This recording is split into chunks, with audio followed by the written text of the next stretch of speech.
lahat tayo may alam na version ng kwento ni Rapunzel. Pero, paano kung sabihin ko sa'yo na hindi siya damsel in distress? She was kidnapped, locked away, and punished. That all started sa isang gulay. Nandito na naman ako para sirain ang favorite childhood story natin. So, pag-usapan natin si Rapunzel. Let's go! So, sa original Grimm Brothers version, sa isang probinsya ng Germany, merong mag-asawa na matagal nang gusto magkaanak. Mabait naman sila, but one day, sumakses na sila. Si ate girl, aka the wife, na jaunties na. Tapos, sa tapat ng bahay nila ay may garden na pagmamayari ng bruha or witch. Ngayon, si wifey na jaunties, isang araw, tumingin siya sa bintana ng garden ng kapitbahay nila at biglang nag-crave siya ng isang kakaibang gulay. So, ito yung eksena. Sabi niya sa asawa niya, kung di mo ako makuha ng Rapunzel sa garden ng kapitbahay natin, mamamatay ako sa cravings. Ang OA sa mamatay ha, pero bakit gano'n yung linyahan ni ate girl tsaka ano ba yung gulay? So, ang tawag doon ay Rapunzel plant or in real life, rampion. Now, wait, ano ba talagang rampion? Ang rampion ay isang edible plant na may leaves at roots na pwedeng kainin. Medyo kamukha siya ng lettuce guys, pero medyo may earthy taste siya. Sa ibang kwento, tinatawag din siyang lamb's lettuce, wild salad, or minsan ay para siyang ugat na ginagamit sa herbal medicine. So ayon sa old European belief, kapag nag-crave ng sobrang isang buntis, kailangan mo talagang ibigay or else magkakasakit siya or pati yung baby sa tiyan maapektuhan. So kaya pala ganun yung drama ni Auntie Forda. Ayan, so si kuya humanap siya ng paraan dahil nga sa intense cravings ni wifey. Ngayon, nag-ninja move siya sa garden ng witch at nagnakaw. Nakalusot siya once, pero no second time nahuli na siya. So yung sabi ng bruha, Aba, may lakas ka pa talaga bang nako sa hardin ko. Pero sige, ay di tayo. Kunin mo yung Rapunzel pero kapalit akin ang anak nyo. And true enough, nung nanganak si ate, kinuha ni witch yung bata and named her Rapunzel. Ngayon, pinalaki si girl sa isang matarik na tower. Walang hagdan, walang pinto. So syempre yung hagdan alam na natin yung buhok niya. So every time na bibisita yung witch, sisigaw lang siya ng the famous line na alam natin. Rapunzel, Rapunzel, let down your hair. Ganon. Tapos aakyat na siya gamit yung buhok ni ate girl. So isang araw, dumaan yung prince malapit sa tower kung saan nakakulong si Rapunzel. Narinig niya si Rapunzel na kumakantura mula sa taas ng tower. Syempre, best in concert si ate girl, diba? Ngayon na-curious si prince kasi ang ganda ng boses niya. He felt drawn to it like enchanted. Pero walang pinto yung tower, so hindi siya makapasok until nakita niya yung witch na dumating at sumigaw ng Rapunzel, Rapunzel, let down your hair, that I may climb the golden stair. Na mind blown ngayon ng prince na nakita niya na literal na may hair ladder.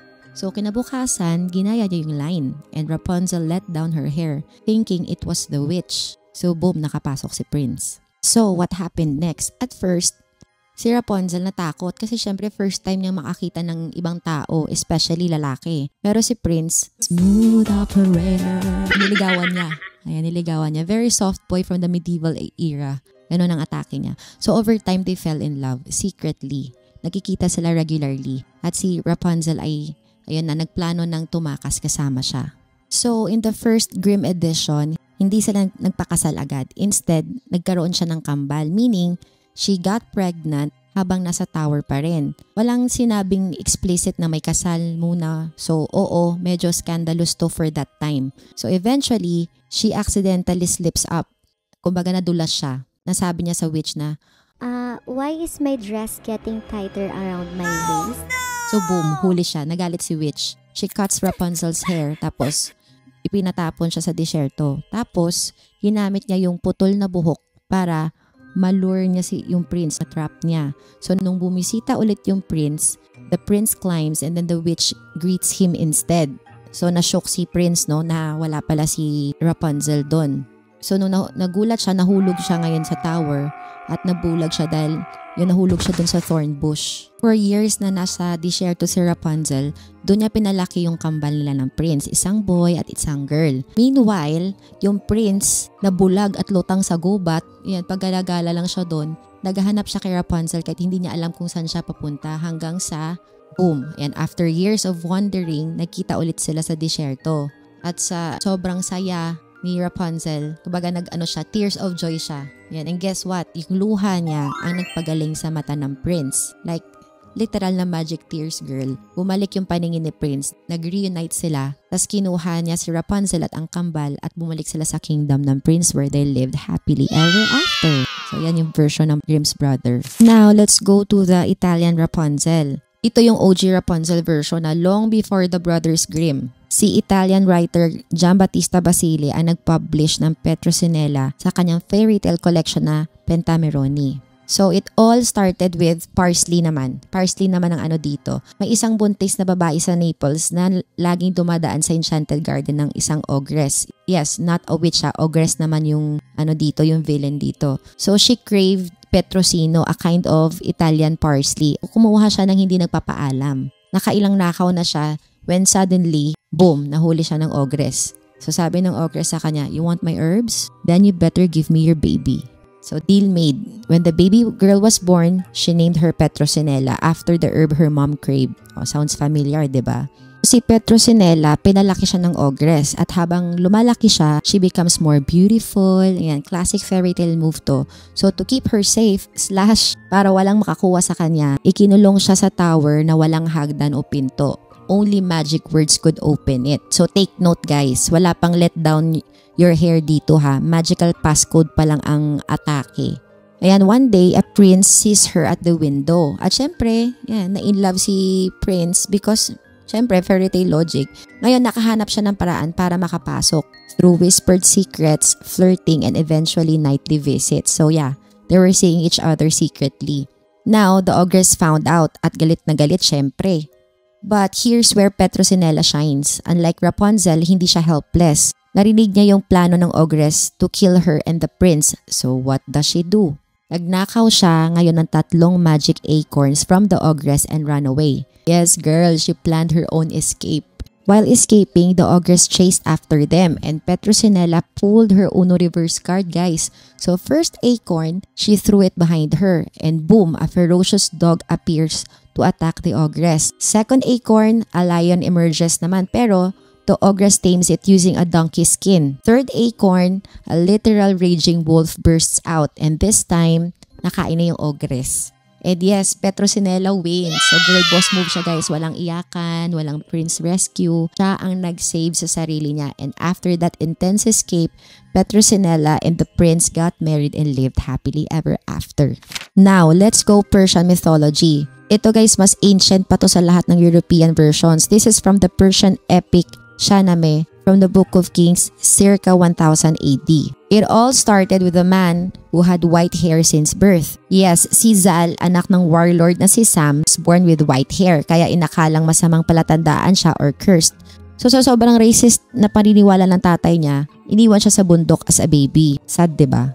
But plot twist, he was raised by a giant mythical bird named Simurgh. Think of giant phoenix meets guardian angel energy, parang ganon ang atake. So, she raised him with love and wisdom. So, Zal grew up strong, noble, and wise. Eventually, si Sam, yung ugok niyang tatay, nag-regret sa ginawa niya and nagmakaawa siya kay Simurgh na ibalik na lang si Zal sa kanya. So, Zal became a respected warrior and leader under the Persian king. Pasok sa eksena si Rudaba, a gorgeous rebel princess. Isa siyang prinsesa na described as taller than a cypress tree with a voice sweeter than music and hair that could reach the floor. Bongga ang description, di ba? So one day narinig ni Rudaba ang tungkol sa gwapong warrior na si Zal. Oh, yung may falcon white hair, hot and tragic past, mysterious aura. Syempre curious si ate mo girl. At nung narinig ni Zal ang tungkol sa kanya, so boom, instant attraction kahit hindi pa sila nagkikita. Bongga, no? Eventually, nagpa-set up sila ng secret meeting sa tower ng palasyo. Oh yes guys, may Rapunzel vibes din to. And this is iconic kasi Rudaba let down her long black hair from the balcony para akatin siya ni Zal. So literal na first climbed hair moment in ancient literature. Pero guys, may problema. Forbidden yung love nila. Bakit? Kasi si Zal is from Persian royal court under King Manucher's side. Tapos si Rudaba naman is the daughter of the enemy under King of Kabul who was in rebellion against Persia. So, politically scandalous ang love nila. Para silang si Montague and Capulet ng Persian Empire. So instead of going full elope mode, si Zal sumulat siya sa king. he's begging for approval to marry Rudaba. So thankfully, pumayag yung king kasi si Zal had proven himself naman na loyal despite his white hair which everyone originally hated. Ano ba meron sa white hair ni Zal? Parang bakit ayaw na ayaw nila? Nag-wonder talaga ako dun. Now, si Zal and Rudaba got married in a grand royal ceremony. At dahil sa pagpapakasal nila, nag-unite ngayon yung dalawang kingdoms. Naging symbol siya of peace between kingdoms. Noong 17th to 19th century, karamihan ng fairy tales ay may cautionary message especially para sa kabataang babae. Bakit? Kasi during those centuries, society was obsessed with female purity, obedience, and silence. So kung medyo explorative, curious, or makulit yung babae, kukwentuhan na yan ng tale na kapag di ka sumunod, mapapahamak ka. Kapag curious ka, mabubuntis ka. Kapag nagmahal ka ng hindi pa time, malalayo ka sa pamilya mo. Like literal na scare tactic siya, yung mga fairy tales.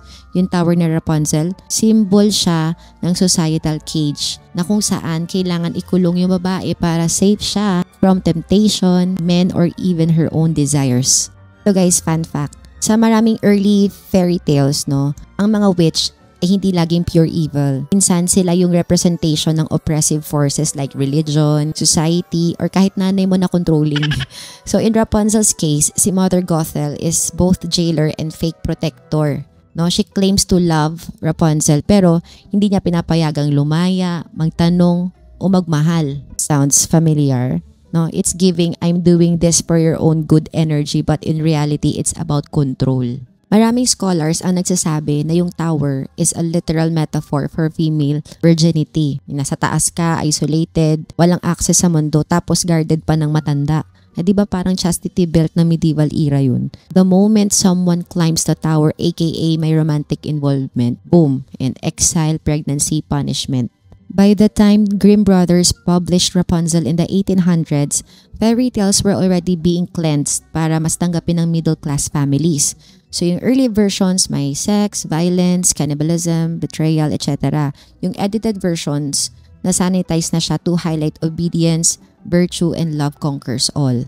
And by the time Disney came along, boom, lahat naging musical numbers, animal sidekicks, and happy ending. Pero we all know the tea girl.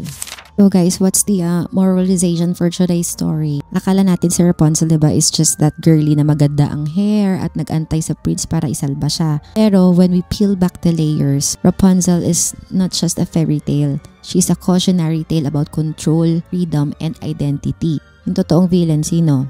Hindi lang si Mother Gothel, it's the systems na nagkakandado sa choices ng babae from her own body to her future.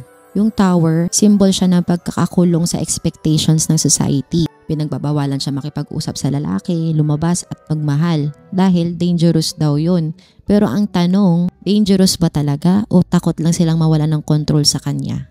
Kung iisipin natin, no, yung cravings ng nanay niya, it's women being blamed for desire. Yung bargain ng tatay niya, it's how women are traded away for mistakes that they didn't commit. Yung isolation ng Rapunzel, it's how society protects women by locking them up instead of preparing them. Yung pag-ibig niya, guys, actually, it's her first real choice na agad namang pinarusahan. Kasi sa mata ng system, a woman who chooses for herself is dangerous. So when Rapunzel cries and her tears heal the princess' blindness, that's not just love, that's power. Her pain, her growth, her story is what brings light back into the world. Kung mapapansin natin, pare-pareho sila nakakulong, pero iba-iba kung paano sila lumaban. Si Rapunzel kinulong at niloko, pero eventually nakatakas at nahanap pa rin ng love. Si Petronella, talino, nagplano, at siya pa yung nagligtas sa sarili niya. Si Rudaba naman, alam ng delikado, pero pinaglaban niya yung gusto niya kahit risky. Parang buhay lang, 'di ba? Minsan pakiramdam mo stuck ka sa trabaho, sa love life, sa pamilya, o kahit sa expectations ng iba.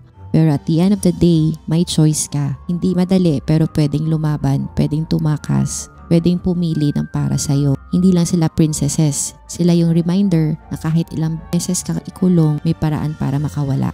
So guys, alin sa tatlong Rapunzel ang pinaka nakarelate ka? Yung umiiyak, yung matalino, o yung palaban? Comment mo sa baba. Gusto ko malaman kung sinong Rapunzel ka in real life. At kung gusto mo pa ng mga ganitong kwento, don't forget to follow, like, share, and save. And I hope to see you in the next one. Bye-bye!